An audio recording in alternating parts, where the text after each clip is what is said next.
TTD అంశం ఏదైతే లడ్డు వివాదం తెర మీదకి వచ్చిందో నిజంగానే కల్తీ జరిగిందని మీ పార్టీ వాళ్ళు భావిస్తున్నారా? ముఖ్యంగా మీరు భావిస్తున్నారా?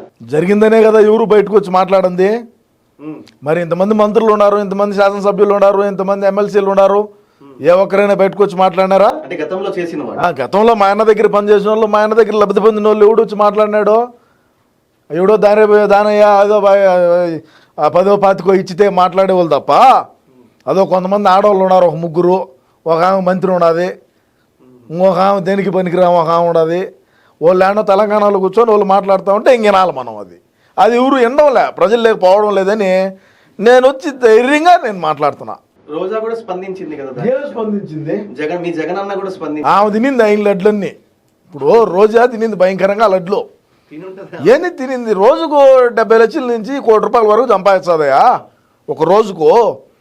పెద్దిరెడ్డి బస్సులో రోజా మనుషులు 20 మంది కొండ మీద కూర్చొని దర్శనాలు అయితేనేమి వాళ్ళకు మంచి చెట్లు అన్నీ చూసుకొని కపిల్ తీర్థం నుంచి డైరెక్ట్ ఆ టోల్ ఇది చెక్ పోస్ట్ ఉన్నది చూడు, ఆడగడ చెక్ చేసేది లే బస్సు.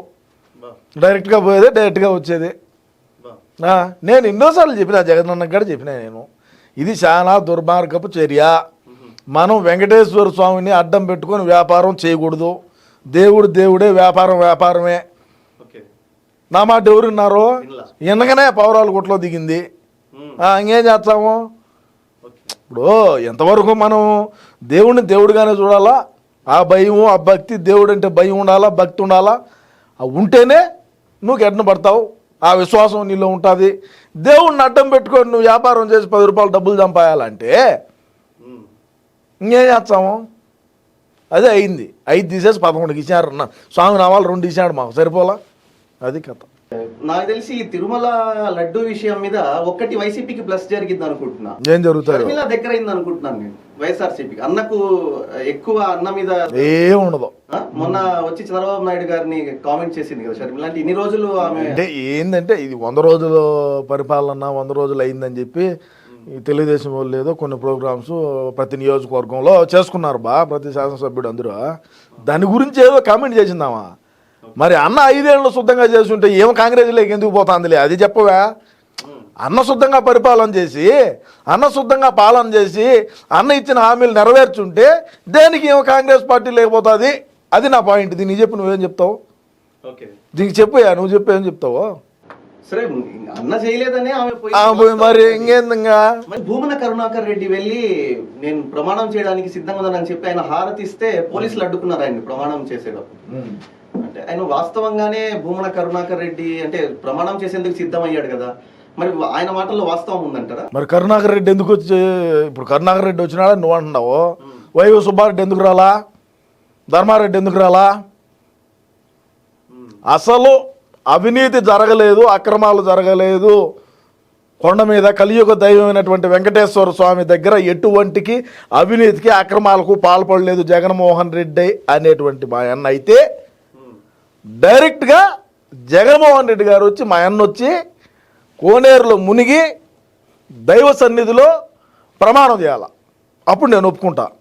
నేను 27 పాయింట్లు మాట్లాడినా జస్ట్ నవ్వు ఇప్పుడే. ఈ 27 పాయింట్లకు వైవి సుబ్బారెడ్డి గారు కానీ, ధర్మారెడ్డి కానీ, కరుణాకర్ రెడ్డి కానీ వీళ్ళు ముగ్గురు వాళ్ళు ప్రమాణం చేసి చేతుల్లో కర్పూరం వెలిగించుకొని ఒప్పుకుంటారు. రాష్ట్ర ప్రజలు హర్షిస్తారు. ముగ్గురు చేయాలి. అయితే వాళ్ళు ముగ్గురే కదా బడావాళ్ళు. చిన్నవాళ్ళు ఏమున్నది? లిక్కర్ స్కామ్లో ఉండేవాడికి బోర్డు మెంబర్ ఇచ్చారయా? దేవుడికి నా అండేది. మాడ వీధుల్లో ఈ ముందు పక్క మా పార్టీ జెండాలు కట్టుకొని కారులు తిప్పుతారా? ఆ మాడ వీధుల్లో ప్రెస్ మీట్లు పెట్టి అప్పటి ప్రతిపక్షంలో ఉన్నటువంటి తెలుగుదేశం పార్టీ, అదేవిధంగా జనసేనను బూతులు మాట్లాడతారా? అడ్డు అదుపు లేకుండా నోర్లకు. దేవుడిని నేను ఇంతకుముందే చెప్పిన, దేవుడి దగ్గర వ్యాపారాలు, దేవుడి దగ్గర రాజకీయాలు వద్దు.